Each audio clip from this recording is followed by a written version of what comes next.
first movie I'd like to talk about is, just to give you a hook, it stars Michael J. Fox, Joan Jett, and it's written and directed by Paul Schrader, the writer of Taxi Driver and Hardcore.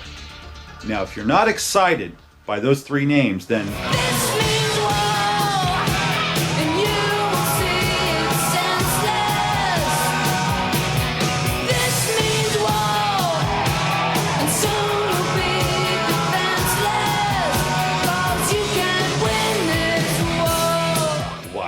this is essentially a family drama with a lot of fucking rock music in it. Let me just give you a taste. I'm gonna read the back of the fucking box. Superstar Michael J. Fox, rocker Joan Jett, and Academy Award nominee Gena Rowlands star in Light of Day. Filmmaker Paul Schrader's hard-hitting look at heartland America and the power of rock and roll. Music is the only escape for siblings Joe and Patty Rasnick. In Patty's words, 1 hour on stage makes up for the other 23. Michael J. Fox is Joe, devoted brother, blue-collar worker, and guitarist in the Bar Busters, an undiscovered local rock band featuring him and his sister Patty. Joan Jett, in her acclaimed film debut, is Patty, sister, singer, unwed mother, and family rebel caught in an unrelenting mother-daughter conflict with Gena Rowlands. Patty and Joe live their lives for that one spotlit hour on stage. In the sweaty, smoke-filled clubs in and around Cleveland, they find their happiness living the dream with the Bar Busters. When the lights go down, their world lights up.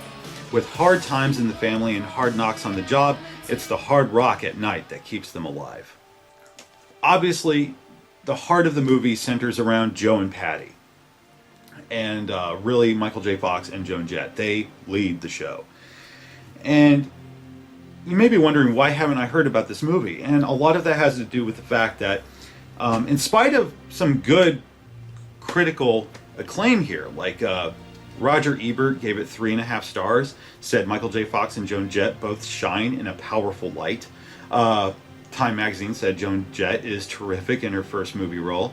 New York Newsday, Michael J. Fox is first rate with endearing sincerity. He gives a heartbreaker of a performance.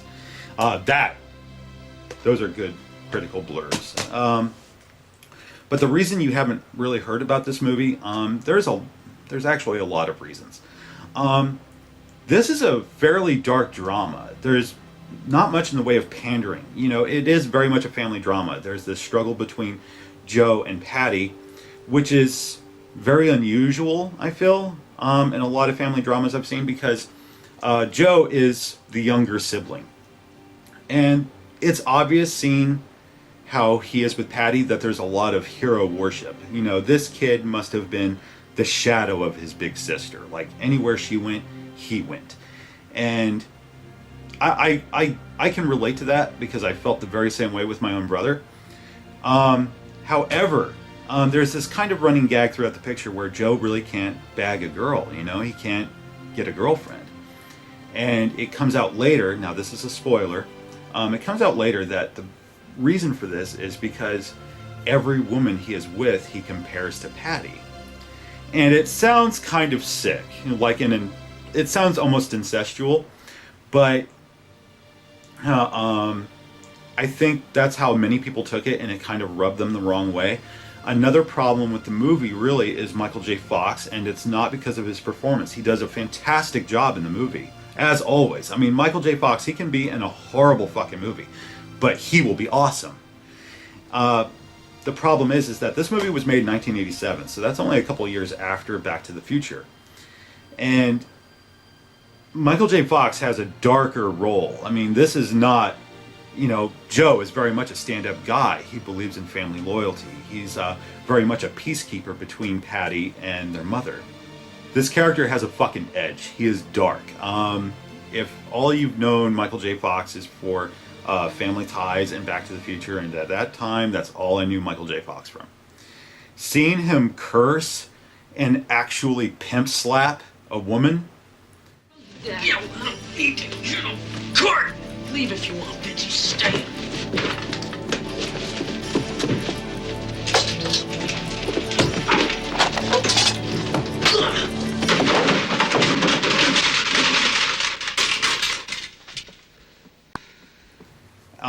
I'm not for violence against anybody, really, but I get it. In the scene, you're like, wow, it is a powerful fucking performance. It is so. Really, Joe has a great wit. There's some levity to the picture. You may be hot poo back in Cleveland, but around here you're just warm snot.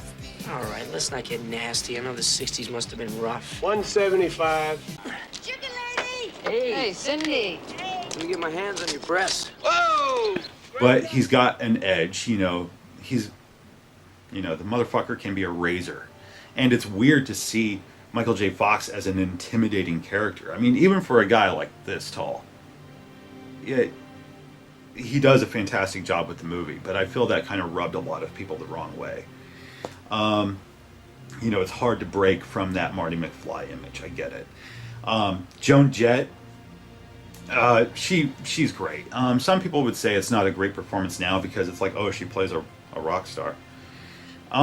She's also an unwed mother in this movie, and she has a very dark tale tied to that, because as through the course of the movie you realize that child was the product of a rape.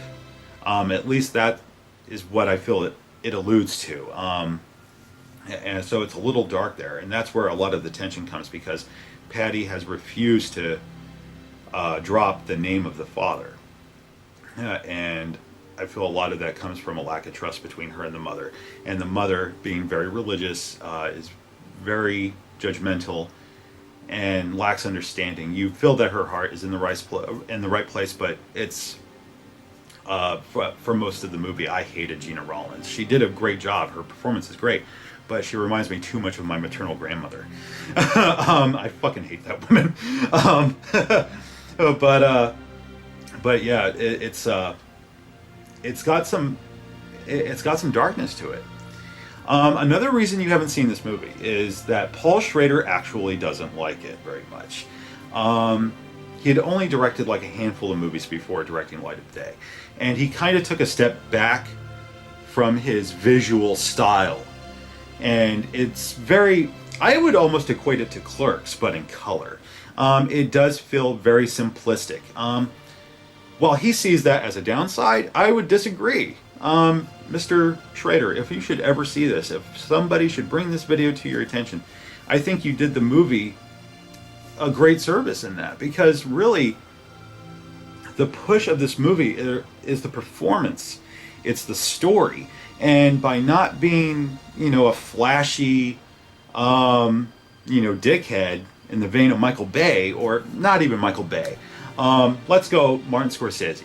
Like, he's got great style, but you allowed the performances to shine that way, and it gives us greater focus and on the narrative. That's where it should be. And you do have some great pictures. It's well shot. It's well edited. No, it's not going to blow our fucking mind where you go, this is such a beautiful film. Like, look at those compositions. And yeah, that's not what the movie's about. It's about these people. It's about these characters. And I think if you had been a bit more stylish, I think it would have taken away a bit from the performances and the characters.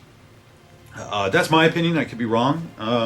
It's completely subjective. Another thing too is that he wasn't very happy with Joan Jett's performance, I guess. Like, he likes the performance, but if I remember him correctly, he said it was not good casting. I disagree. Joan Jett shines in that fucking movie. She for that kind of, since you kind of have this curious relationship between her and Joe, where Joe, again, being Patty's shadow, he is there constantly, and he acts as a surrogate father to her son, his nephew. There are times when these characters fight, you feel as if you're watching a lover's quarrel, and there's this great scene. It's hard. Here's a brief clip. Don't you ever touch me. You shut up. You are such a low-life bitch. What is this? You've done some low shit, but this tops it. You, loser. Get your loser ass out of here, okay? As fast as your loser legs can take you. You're messing around with my family. Do what you want with your life. But Benji ain't just yours. He's mine, and he's mom and dad's, and he's his own, too. What? bullshit is this? You gotta use a 5-year-old to boost steaks from a supermarket. Excuse me, since when have you been above boosting food to eat? What are you gonna do next? Put them out in the street? I hear there's a lot of money in kiddie porn. Did Michael J. Fox really fucking say that? You know, but yeah, that's a curious relationship. And I can't imagine any other actor in that role other than, you know, Joan Jett. She made it her own. I'm sorry, but if you like this kind of movie, if you're into this sort of movie and you're especially a fan of Michael J. Fox and Joan Jett, this is fucking essential. I really feel it's essential, and it's a damn shame it's not available on DVD. I would love to have a commentary with Michael J. Fox and Joan Jett talking about the experience. I would love to see a documentary about it. You know, I feel it's a great film, and more people should see it. Especially, again, if you're a Michael J. Fox, Joan Jett fan. For Nine Inch Nails fans who are curious, yeah, there he is. Look at that man.